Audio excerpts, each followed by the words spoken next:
La fotosintesi oscurata di La Nona Elica. Piena estate 2024. Qui, sud Sardegna, zeppo di foglie secche, come in genere accade tra fine settembre e inizio ottobre. Peccato che siamo ad appena metà luglio e hanno iniziato ad ingiallirsi già da fine giugno. I fichi non maturano, muoiono, cadono per terra ancora piccoli, anche se magari avevano già preso colore. Sembra quella vecchia canzone che 1 su 1000 ce la fa se riesci a mangiartene qualcuno. È festa!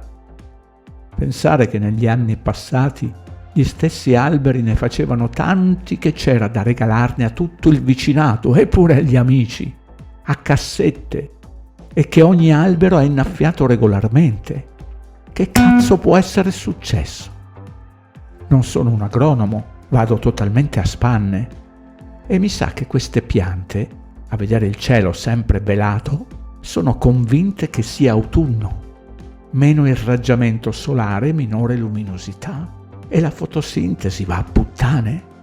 L'albero fatica a tramutare l'anidride carbonica in sostanze organiche nutritive perché, per attuare questo processo, ha bisogno di luce.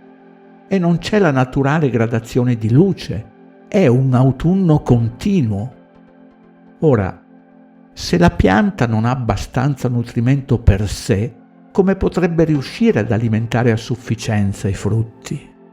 Semplice, non ce la fa e i frutti muoiono sul nascere. Cazzate da profano.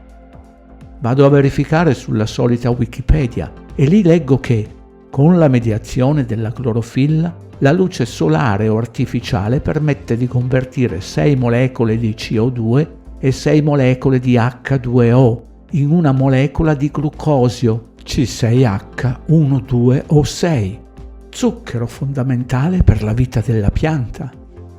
Come sottoprodotto della reazione si producono 6 molecole di ossigeno, che la pianta libera nell'atmosfera attraverso gli stomi che si trovano nella foglia. Questo ripasso delle elementari è figo, vero? Ma non basta.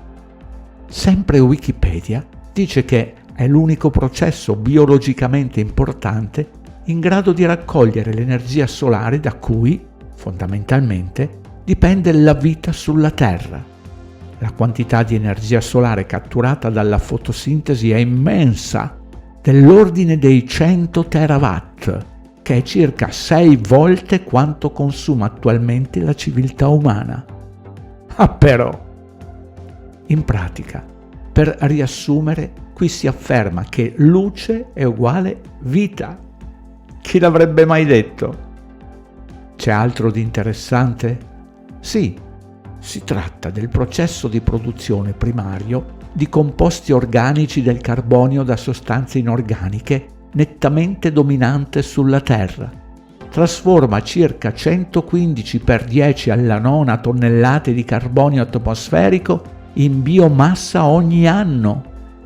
Tradotto, la fotosintesi clorofilliana è una perfetta macchina divoratrice di anidride carbonica in cambio della quale, peraltro, restituisce organismi animali e vegetali, biomassa appunto e, udite udite, ossigeno! Totale, anche senza addentrarci ulteriormente nell'analisi, si capisce che oscurare il sole come qualche demente vuole fare non sia affatto una buona idea, così come, del resto, non lo è quella di andare a tagliare alberi per sostituirli con antenne 5G. Ma soprattutto non è per niente un buon affare consentire che una manica di coglioni continui a dire che l'anidride carbonica è un problema, quando quest'ultima è uno dei principali elementi nutritivi del regno vegetale, irraggiamento solare permettendo, ovviamente. Adesso si capisce meglio, è più evidente, è reso abbastanza chiaro il processo di terraformazione a contrario che è in corso? Ma io sono un profano, io non sono un cazzo, noi non siamo un cazzo e invece loro sono loro e continueranno imperterriti sulla stessa linea affinché noi glielo permetteremo. Da la nona elica.